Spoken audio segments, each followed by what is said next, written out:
사랑하는 성도 여러분, 반갑습니다. 성경의 깊고 넓은 이야기 속으로 여러분을 안내할 오호입니다. 오늘은 열왕기서와 역대기의 마지막 장들을 함께 펼쳐보려고 해요. 한 왕국이 역사의 뒤안길로 사라지는 어쩌면 참 슬프고 비극적인 이야기인데요.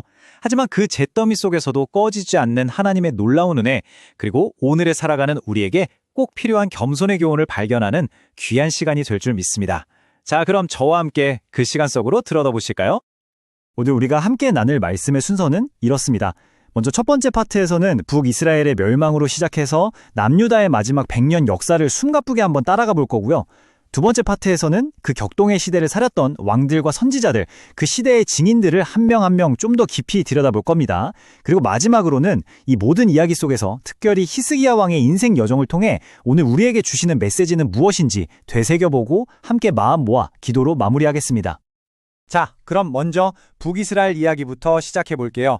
여러분도 잘 아시는 것처럼 솔로몬 왕 이후에 이스라엘은 남과 북 두 나라로 나뉘었죠. 그 중에서 북쪽 왕국은 안타깝게도 끊임없이 하나님을 떠나 우상을 섬기는 길을 걸었어요. 그 결과는 어땠을까요? 결국 주전 722년 당시 세계 최강 대국이었던 아수르 제국에 의해 완전히 멸망당하고 맙니다. 그런데요, 나라가 망한 그 땅에 아주 이상하고 기이한 일이 벌어지기 시작해요.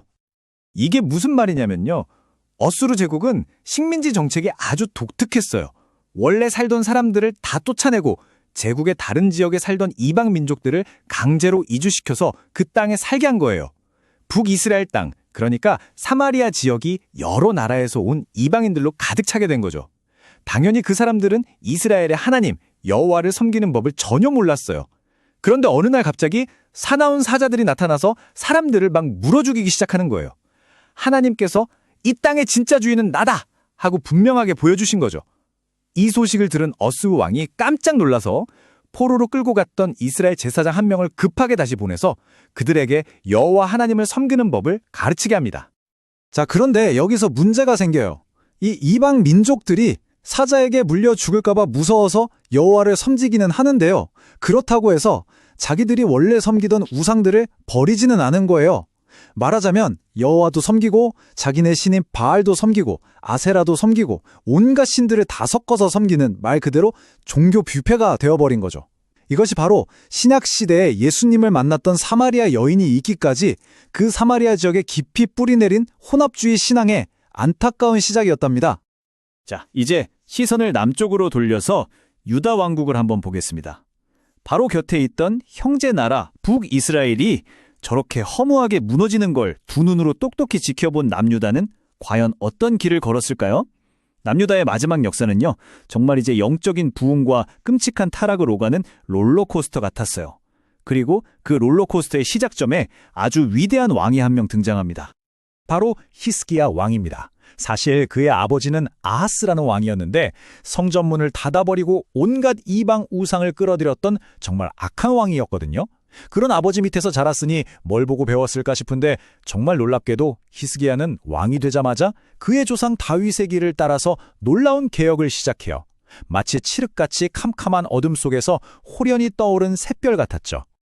히스기야의 개혁은 정말 구체적이고 아주 철저했어요. 제일 먼저 한 일이 뭐냐면 아버지가 닫아버렸던 성전문을 활짝 열고 레위인들을 동원해서 16일 동안 성전 대청소를 한 거예요. 그리고는 온 나라에 잡초처럼 퍼져 있던 우상들을 보이는 족족 다 때려부셨어요. 얼마나 철저했냐면요. 심지어 과거 광야에서 불뱀에 물린 백성들을 살렸던 그 모세가 만든 놋뱀 있잖아요. 세월이 흐르면서 사람들이 그걸 누수단이라고 부르면서 우상처럼 섬기니까 그것마저도 과감하게 깨뜨려버렸답니다. 이것이 바로 개혁을 시작하면서 레위인들을 향해 외쳤던 히스기야의 마음이었어요. 다시 하나님과의 관계를 바로 세우고자 하는 그의 뜨거운 열정이 막 느껴지지 않으세요? 그런데 히스기야는 여기서 멈추지 않아요. 자기 나라의 남유다뿐만 아니라 이미 멸망해서 흩어져 버린 북이스라엘의 남은 백성들에게까지 사람을 보내서 편지를 전합니다. 편지의 내용은 이거였어요. 여러분, 이제 고집 그만 부리고 하나님께로 돌아옵시다. 예루살렘으로 와서 우리 함께 유월절을 지킵시다. 이 초청에 대부분의 북이스라엘 사람들은 흥, 콧방귀를 뀌네 하면서 조롱하고 비웃었어요.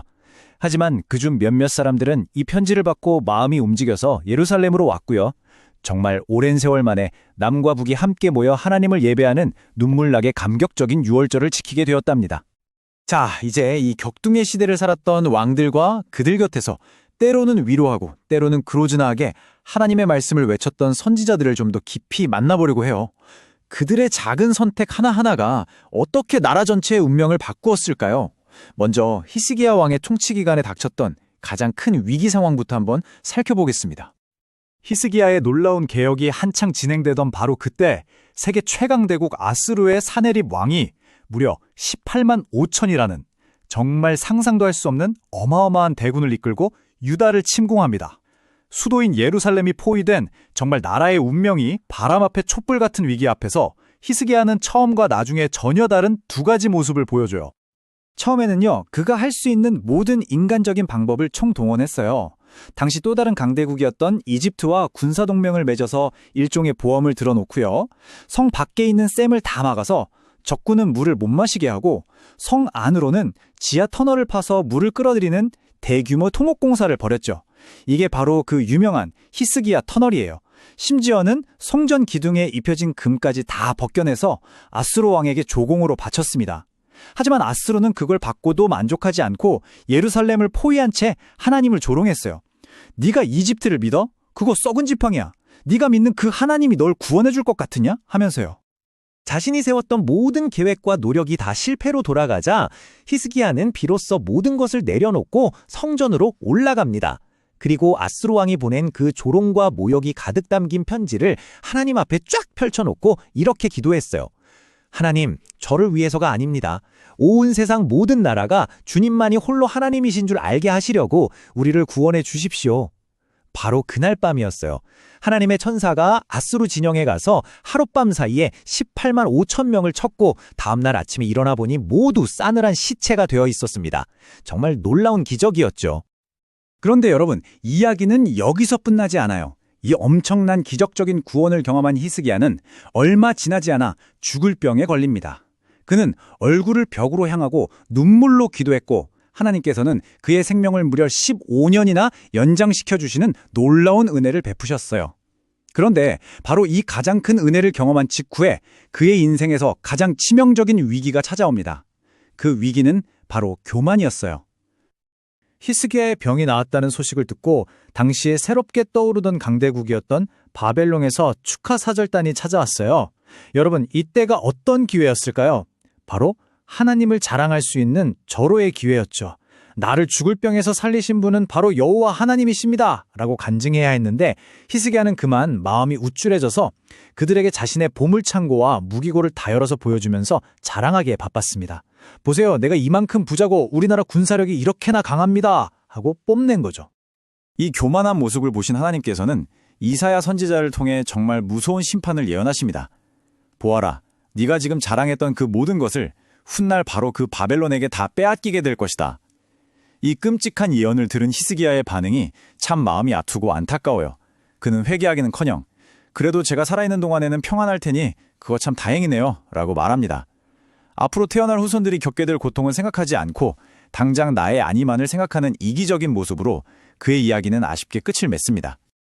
히스기야 이후 남유다의 역사는 더욱더 극적으로 흘러갑니다. 그의 아들 므낫세는 무려 55년이나 통치하면서 아버지의 모든 개혁을 다 뒤엎고 성경 역사상 최악의 왕으로 기록될 만큼 끔찍한 죄를 저질러요. 그 뒤를 이은 손자 요시야는 성전에서 율법책을 발견하고 마지막 개혁의 불꽃을 활활 태우지만 안타깝게도 이미 너무 많이 기울어진 나라의 운명을 되돌리기엔 역부족이었죠. 이 혼란의 시대에 나훔, 스바냐, 하박국, 그리고 눈물의 선지자 예레미야 같은 위대한 선지자들이 나타나서 눈물로 하나님의 심판과 회개를 외쳤습니다. 결국 마지막 희망이었던 요시야 왕이 허무하게 전사한 후에 남유다는 걷잡을 수 없이 멸망의 길로 치닫습니다. 보시는 것처럼 세 차례에 걸쳐서 바벨론의 수많은 백성들을 포로로 빼앗겼고요. 마침내 마지막 왕이었던 시드기야 11년, 주전 586년에 예루살렘 성은 완전히 함락되고 솔로몬이 지었던 그 화려한 성전은 불타서 완전히 무너져 내리고 맙니다. 시드기야 왕은 자기 아들들이 눈앞에서 죽임당하는 것을 본 후에 두 눈이 뽑힌 채 쇠사슬에 묶여서 바벨론으로 끌려가는 정말 비참한 최후를 맞이하게 되죠. 자, 지금까지 참 길고 슬픈 역사를 함께 살펴보았는데요. 이 역사를 통해서 특별히 히스기야라는 한 인물의 삶의 여정을 통해서 오늘 우리는 무엇을 배울 수 있을까요? 그의 삶은 결코 완벽하지 않았지만 오늘을 살아가는 우리에게 정말 중요한 영적인 원리들을 가르쳐 줍니다. 히스기야의 삶은 우리에게 크게 네 가지를 알려주는 것 같아요. 첫째, 모든 영적인 개혁과 변화의 시작은 바로 예배의 회복이라는 사실입니다. 둘째, 내 힘과 내 계획, 내가 의지하던 모든 인간적인 방법이 끝나는 바로 그 자리가 하나님께서 일하기 시작하시는 지점이라는 것이죠. 셋째, 가장 큰 은혜를 받았을 때가 교만이라는 가장 큰 시험에 빠지기 쉬운 가장 위험한 때라는 것.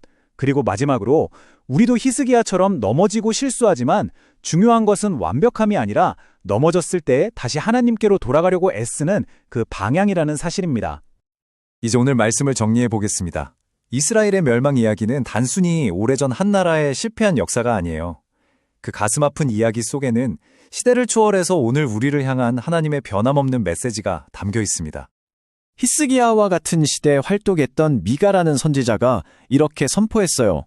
주님, 주님과 같은 신이 어디에 또 있겠습니까? 주님께서는 죄를 용서하시고 주님의 소유가 된 살아남은 사람들의 허물을 덮어주십니다. 진노를 영원히 품고 계시지 않으시고 한결같은 사랑 베푸시기를 즐거워하십니다.